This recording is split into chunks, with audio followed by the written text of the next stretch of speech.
Hi there, in this tutorial we're going to learn how to use the pencil tool to do some kind of creative hand-drawn effects. We're also going to take the lines and make them dashed and dotted. We'll also do things like this with a kind of swooshy, add arrowheads, okay, hopefully yours will look nicer than my ones. And we're going to go and do that now in this tutorial. All right, let's jump in. All right, so let's get started. Let's go to File, let's go to New. We're going to have our print document, it's going to be letter, and it's going to be landscape. Okay, let's click Create. Let's bring in an image, so File, Place. Okay, and the difference in this case is we did before, we're going to use Drawing 1, and in previous tutorials, if you've watched them, we've clicked on Template, and that kind of puts it on its own layer, it fades it out a little bit, and locks it so that it's easy to draw over the top of. We don't want the kind of fading part of it, so we can't use Template. We're just going to leave Drawing 1, we're going to click Place. Okay, and you can click and drag out and that'll give you like a specific size, or if you click once, like I'm going to do here, it's going to kind of just put it in at its full size. So depending on your image, you might drag it out, or just like I've done here, click once and it comes in at full size. Also, just to make sure I've got view and make sure Smart Guides is turned back on. We turned it off in a previous tutorial. I'm going to click, hold and drag it so it kind of lines up. It's a little bit big for this page, that's okay. So in your layers panel, we're going to manually kind of do that template part that we did in the previous video. So this one here, I'm going to double click the word layer 1, and this is going to be background. This is not essential, it's just handy when we're doing this tutorial together. So I've named it, and this kind of mysterious icon here, this kind of empty space, click it, it locks the layer. Okay, so you just meant to know that that's the place to click. And I'm going to make a new layer. There's a little turned up page down the bottom here. I'm going to click on that once. Okay, I got layer 2. I'm just going to double click layer 2 and call this one drawing. Okay, and I know I'm on this layer because it's blue. So the pencil tool is this guy here. Okay, underneath our paintbrush tool, you might find you've got the shaper tool, okay, out by default. So click, hold it down and grab the pencil tool. Now the pencil tool by default is a little bit weird and a little bit hard to use, so we're going to change that. So let's say I'm going to draw a smiley face. I'm going to draw around here. Now the weird thing about it is, watch this, if I keep drawing, can you see it doesn't draw new lines, it redraws over the existing ones and kind of disappears. It's kind of a strange thing to happen, so we're going to change that by default. So I'm going to delete that, putting the delete key on my keyboard. What I'm also going to do is I'm going to go to my properties panel, and I'm going to make sure that I've got no fill, and I'm going to have a stroke of white. Okay, just to fit with what we've got in the background here. To change the pencil tool options, you just double click on it. So double click the pencil tool, and in here there's the things we want to change, like keep selected. Okay, we want turned off. Okay, and the other thing we want to do is here where it says fidelity, okay, it's going to try and help you out, make your drawing look a little smoother and a little better. I love it right up. Okay, especially if I'm drawing, say, with my mouse like I am here, or my touchpad. Wacom is a little different, okay, even with a Wacom tablet, okay, where you're drawing with a pen, I like to crank it up. You maybe not as high as this, but we'll go full max smooth. And now when we draw, look what happens. It just kind of makes everything fluid and nice. That's probably not the nicest, okay, but let's grab our black arrow. I'm going to delete them. What I'd like to do here is just some kind of freeform. I'm going to do flames out the bike for no good reason, but you can see when I draw and I let go, it's done quite a nice job. And what I'm going to do is actually do one piece, and watch when I let go, kind of smooths that out nice. So my flames are going to be terrible. What I'd like to do is, instead of doing them in one go, I'd like to have two parts. It's just going to help us when we do the next bit of example, when we have a little look at brushes. So I'm just going to kind of draw these flames. Now I really want to go grab my Wacom tablet here because this is looking pretty bad. These are meant to be flames, by the way. Looks like a pineapple's growing out the back. It totally looks like a pineapple. That's okay. What we're going to do is look at some of the techniques for stroke. So some of the first things you need to know about drawing lines like this is, with the black arrow, let's select them all. And because we've got the background layer locked, okay, it doesn't select any of that stuff. So I've got them selected, and over here under our properties panel, okay, the basics are stroke. We've got our stroke weight, which we looked in at a earlier example. Okay, I'm going to crank it up to say 6 points just so I can show you some of these other options for stroke. Now to open up all the advanced settings for stroke, you just click on the word stroke and it kind of opens them all up. If you want to go a different way, there's a way of opening up that panel forever by going to Window and open up stroke. So if you're getting sick of having to open it and you've got a big enough computer, okay, you can just go to Window and stroke, and it's only giving you the tiny options. Weird, I know. But if you double click the word stroke, double click it again, it's got like 3 modes. 4 modes. Small version, stupid version, massive version. I don't know why they've got these different versions. Okay, but if you keep clicking on it, you'll find that's the like big version. I'm going to use this option in here, okay, just so it collapses back in and better use of my space. So I'm going to click on it, and the first thing we're going to look at is the capping. Okay, so this changes quite a bit of the look. So I'm going to zoom in a little bit of my pineapple flames. Okay, so I'm going to click on stroke. By default, you're going to have what's called a butt cap. Okay, right there, butt cap. Unfortunately named, and it's this kind of just flat at the end.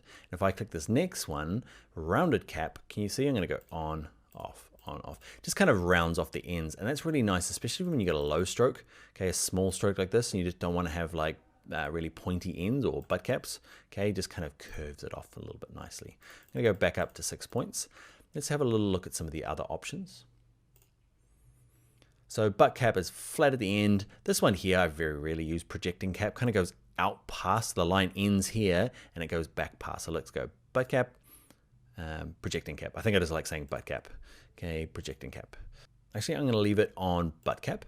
Okay, and we've got these corners here. So lots of these lines aren't corners, they're just straight lines. This one here's a corner, and did I do any other ones? I think just this one here. Look what happens when I change it from a corner of a mitered join to a round join. Okay, can you see where it goes around this curve? It's rounded on the edge. Okay, so the joins are different. And this last one here kind of bevels it off like an edge. I never use that one either. So either of those first two are quite good. I'm going to leave those as is. And what might look good for our flaming pineapple now is down here, right at the bottom, something called profile. Profile is a nice way of just changing the line instead of being perfect all the way along. Look on this one here, just kind of makes it tapered at both ends. You can kind of see that gets projected onto our lines. That's kind of why I wanted having separate lines, because you get this kind of like pointy ends on both sides. Whereas this one here, it's pointy at the tippy tips, okay, but not, it's quite thick through the middle here. Up to you.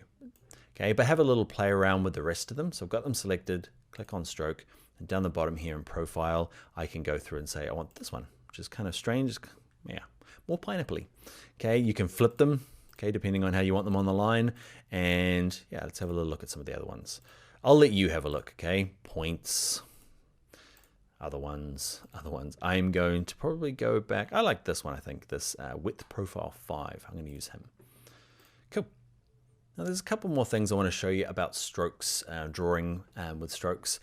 One of them is, say, arrows. Okay, so I'm just going to grab my pencil tool again. Okay, and I'm going to draw something that looks like that. Meant to be like the wheels turning. That's what it's meant to look like.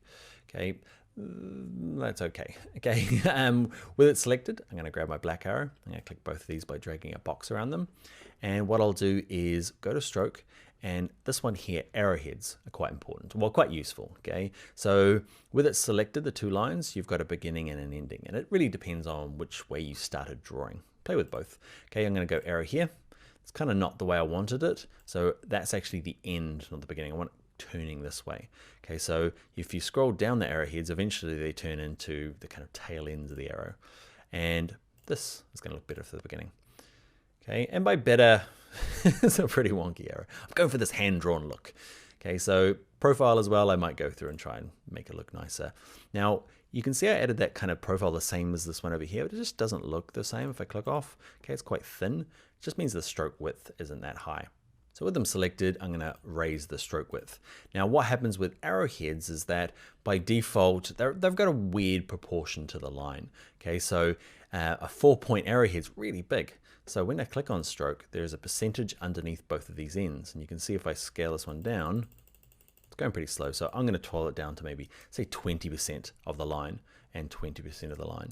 Why? Because that looks a bit weird, but I want to increase this kind of stroke width. Okay, and maybe flip it across. I don't know, I've made really ugly lines. But you're getting the sense of it, right? With you can add arrowheads, easy peasy. Okay, next thing we're going to do is we're going to look at dashed and dotted lines, and we're going to try and make it look better. Like, I promise you, when I practiced this, I had flames out the back and cool arrows. It's turned not so good in actual practice. All right, so what we're going to do is like do a little dotted line around here, so it looks like it's cut it. Not dotted line, a dashed line, so it looks like she could be cut out. So pencil tool again, I'm going to just draw a really rough kind of line around the outside. Line around the outside. Mouse stopped at the edge of the desk, and we're going around. Okay, back to the beginning. The cool thing about going back to the beginning, watch this. Remember that little icon with a circle? See that changes there? That kind of shows you it's going to kind of complete it. Cool. So not hard. If I select on the line and I click on stroke, there is a dashed line. Click on it, magically dashed. If I click off, okay, dashed line. There's a couple of things you might want to do with a dashed line. So I've got it selected. I'm going to increase it so I can show you. And back under stroke, things like the rounded cap. Can you see the difference between those two? Depending on what you want to do. The other thing is that the dash line here, if you leave, it's just going to do 12 and 12. So 12 points and then a gap of 12 points. You can increase this. Okay, so maybe 22. Okay, and it's just going to do 22 points and 22 points. You could have a smaller gap. Say I want 10. So it's going to have smaller gaps and larger kind of dots or dashes. Okay, you can do the opposite. So the dash can be quite small, so maybe 2 point, and the gap's going to be quite big. Okay, depending on what you want to do. I feel like that's kind of like a zipper detail or Frankenstein stitches, one or the other. Let's go back up. I'm going to do 12 and 12. Now you don't have to, if you want them to be identical, you can just leave 12 and it will kind of guess that then what you mean by the gap is 12. Let's look at dotted lines. Weirdly, there should just be an option that says dotted as well, but it doesn't, and they're really hard. And even when I'm making them, I'm like, how the hang do you make a dotted line again? Okay, it's a funny old thing. So let's grab the pencil tool, and I'm going to draw like tassels from this. Okay, I'm going to grab my black arrow, select both of these, and get rid of the dashes. So click on stroke. You might not have yours. Okay, so let's turn it off. So straight line. I'm going to have my weight at about 4 point. Now, weird thing is dotted is actually part of dashed, okay, which doesn't make a whole lot of sense. But if you make the dash 0 and you make the gap anything, so 12, it makes kind of dots. Actually, they're just lines. Okay, so with them selected in here, all I need to do is change it from that default, which is a butt cap, to a round cap. And that makes our little dotted lines. Okay, so you just need to make sure one of them, the dash is 0, so it's actually got no length.